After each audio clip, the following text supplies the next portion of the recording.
Сәлем достар, бүгін біз карриді қолдана отырып тауық етімен тамақ жасайтын боламыз. Осылай майдалап турап аламыз.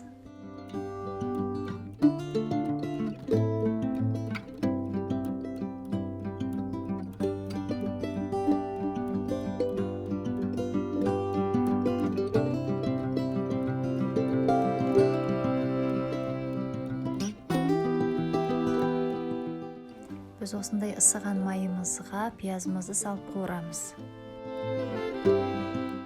Және тауық етін, сарымсақ, тұз, перецімізді саламыз.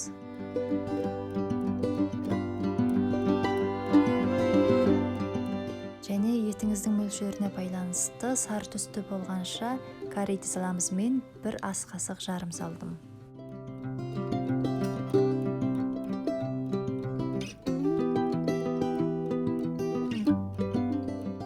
Ас қасық жарым кетчуп және қаймағымызды қосамыз.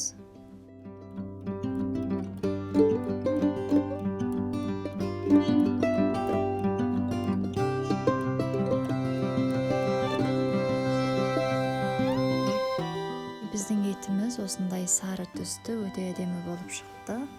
Және өзінің соусы да бар.